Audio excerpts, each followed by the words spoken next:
gentlemen, we are proud to present the Globetrotter! Herzlich willkommen. Heute machen wir wieder Käse und zwar den berühmten Camembert Weißschimmelkäse.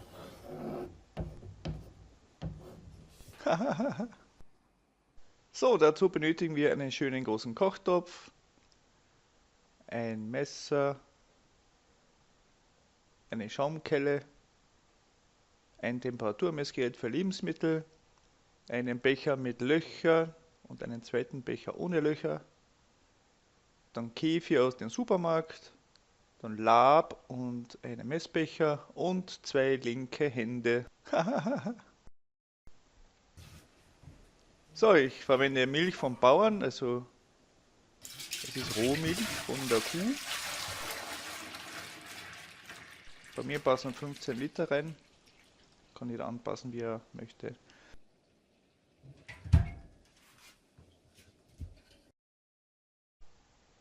Und los geht's. Wir erwärmen die Milch auf 34 Grad Celsius.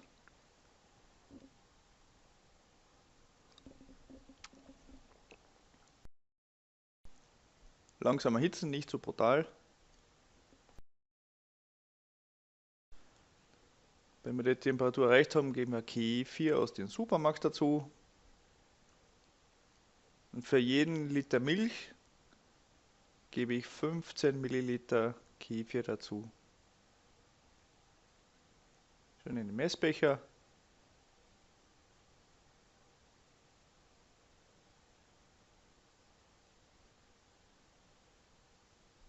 Dann schon einrühren in die Milch. Circa 1 Minute verrühren.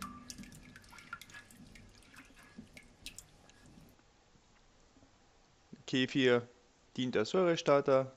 Das sind Bakterienkulturen drin und Pilzkulturen.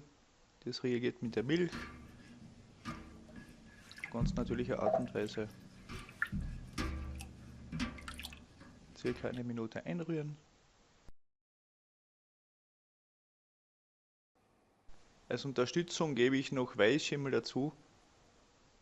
Wenn jemand noch Weißschimmel, Käse von einer vorigen Produktion vielleicht übrig hat oder vielleicht aus dem Supermarkt einen Weißschimmelkäse gekauft hat, dann kann er gern zur Unterstützung den Weißschimmel abkratzen.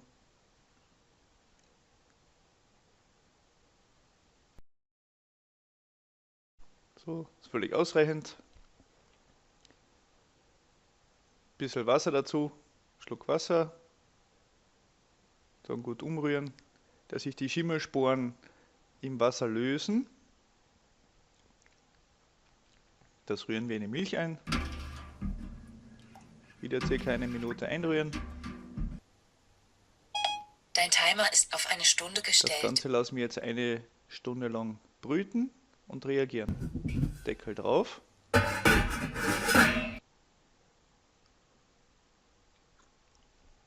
So, nach einer Stunde geben wir Lab dazu. Ich verwende Lab 1 zu 10.000. Ich verwende für jeden Liter Milch 3 Tropfen von meinem Lab. Das Lab dient dazu, dass die Milch dick wird.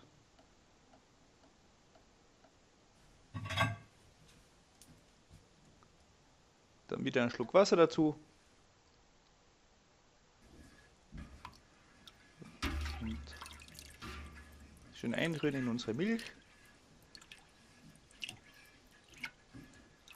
Wieder circa 1 Minute lang einrühren.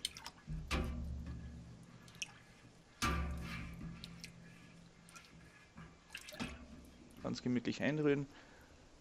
Und nach 1 Minute bitte die Drehung stoppen. Die Drehung muss gestoppt werden. Es darf sich nicht mehr drehen, es muss stillstehen, so gut wie möglich, weil es muss ja dick werden. Wenn sich die Milch bewegt, kann es nicht dick werden.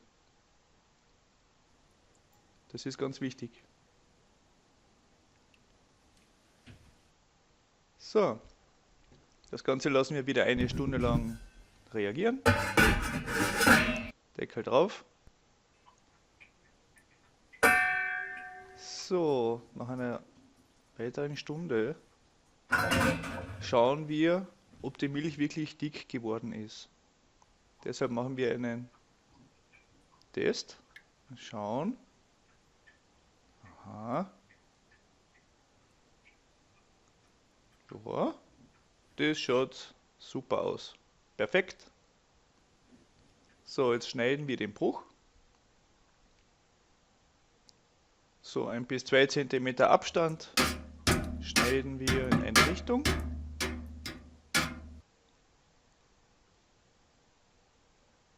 Dann lassen wir bitte 1 Minute lang das Ganze ruhen und absitzen. Nach der Minute schneiden wir ein zweites Mal in die andere Richtung. Wieder so 1 bis 2 cm Abstand.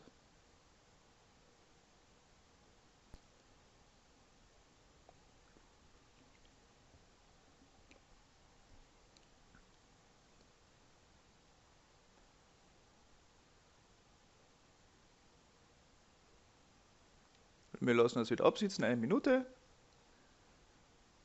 Und jetzt schneiden wir noch ein drittes Mal. Ich schneide immer so quer durch.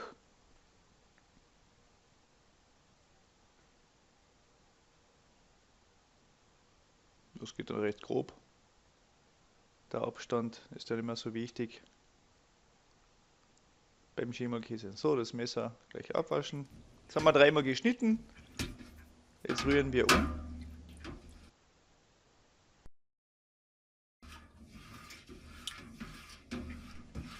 So, das ist jetzt unser Bruch.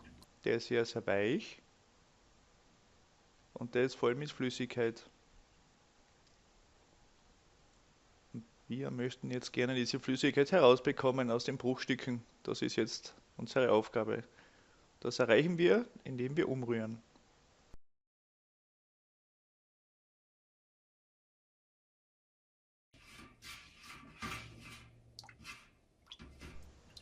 So, nach 10 Minuten umrühren. Schaut das schon ganz anders aus. Schauen wir mal, wie das ausschaut. Aha, das schaut schon ganz anders aus. Ist nicht mehr so groß.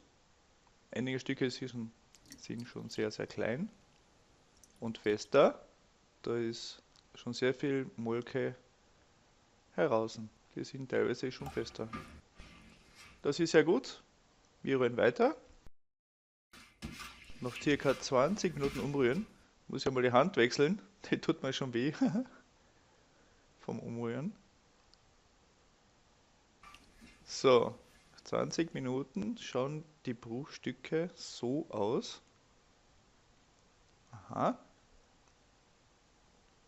Das schaut aber sehr gut aus. Nur noch ganz wenige große Teile, wo Molke drin ist. Und bei den meisten Stücken ist schon ein Großteil der Molke heraus. So, schauen wir uns das nach 30 Minuten an.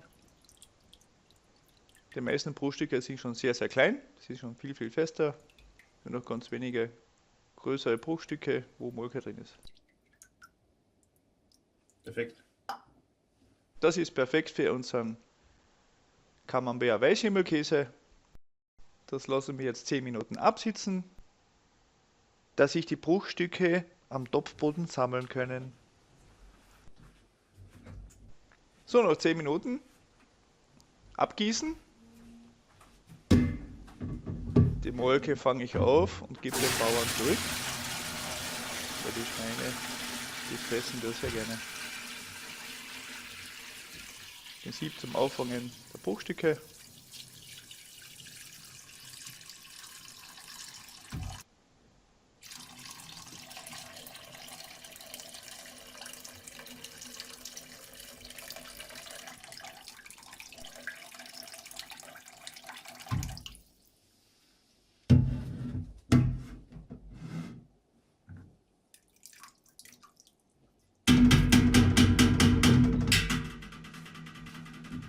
So, mit den kleinen Becher ohne Löcher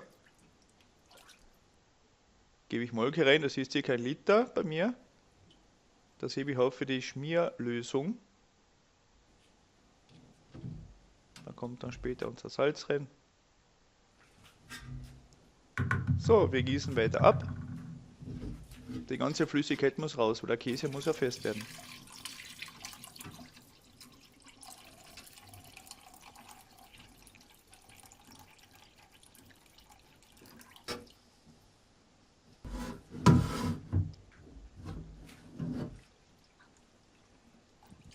Ich setze das immer wieder ab, weil durch das Eigengewicht der Bruchstücke wird die Molke rausgepresst.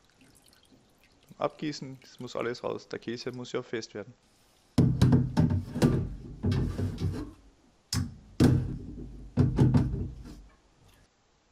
So, das wird jetzt unser Käse. Das wird unser Camembert Weichhimmelkäse. Das werden wir jetzt in unsere Formen geben.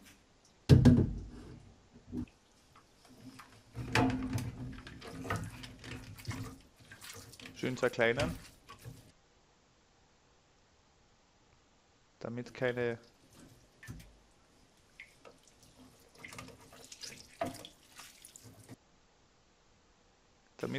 Freiräume bleiben. Der Käse soll ja schon gleichmäßig werden.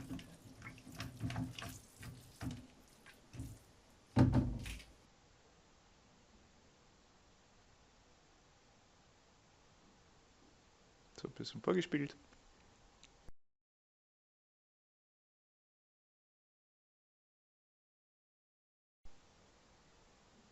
Schauen, dass ungefähr überall gleich viel drin ist, dass die Käse ungefähr gleich hoch werden.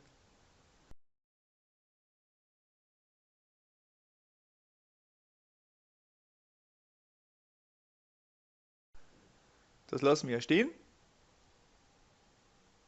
Und nach ca. 3,5 Stunden drehe ich die Käse um.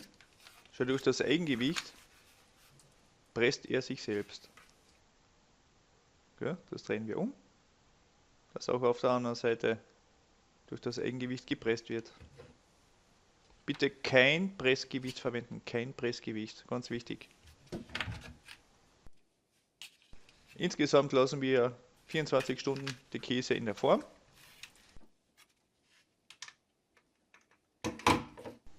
Dass die Käse diese Form erhalten.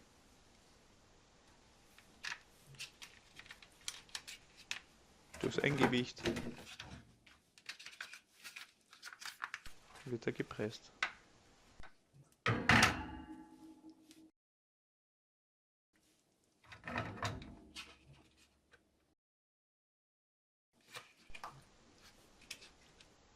So, das lassen wir jetzt stehen. Wie gesagt, insgesamt 24 Stunden.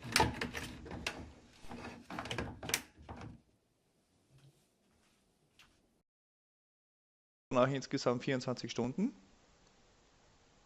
salzen. Ich verwende Atlantic Meersalz. Wichtig ist ohne Zusätze, also ohne Jod zum Beispiel und ohne Rieselhilfe zum Beispiel. Ist ganz, ganz wichtig für den Käse. Das Salz treibt die Flüssigkeit aus dem Käse heraus. Der Käse soll ja fest werden. Das machen wir mit allen unseren Käseleiben. Das lassen wir jetzt stehen. Die nächsten 2-3 Tage abtropfen und täglich 1-2-3 Mal wenden, dass gleichmäßig die Molke abfließt. Jetzt nehmen wir unsere Schmierlösung her. Wir haben die Molke herausgegeben. Da geben wir jetzt Salz dazu. Ich habe ca. 1 Liter Molke. Dazu brauche ich einen Teelöffel von meinem Salz. Schön unterrühren und bitte im Kühlschrank aufbewahren.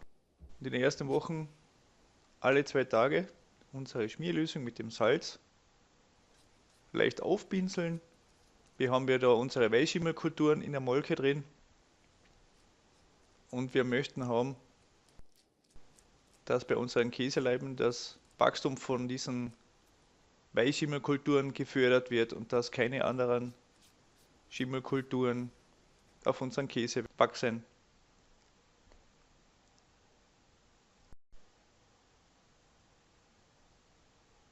Reifeöle her.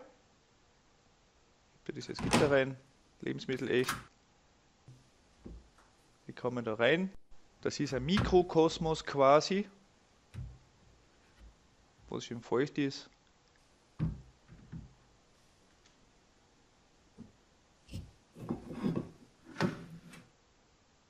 So. Ist völlig ausreichend. Bei Zimmertemperatur lagern. Ich lasse unsere Camemberts circa 5 Wochen lang darin reifen und einmal täglich umdrehen. Schauen wir mal, wie das nach einer Woche ausschaut. Aha. Nach einer Woche sehen wir schon schönes Pilzwachstum, das fängt schon an. Auf einigen Stellen ist es schon sehr schön erkennbar, an anderen noch nicht. Schaut schon sehr schön aus, auf der Rückseite ist noch nicht so viel, auf der Seite ist noch gar nichts. Alles im grünen Bereich. Nach 3 Wochen, das schaut ja schon wunderschön aus. Schön weißer Flaum. Das wird immer besser. Wichtig ist weiter täglich umdrehen, dass die Käse nicht am Boden ankleben. So, und zum Schluss, nach ca. 4-5 Wochen, schaut unser Käse so aus. Wunderschön. So soll es sein. Alles perfekt. Das ist unser Camembert-Käse. Wunderschön. Selbst gemacht. Bitte den YouTube-Kanal abonnieren. Dankeschön.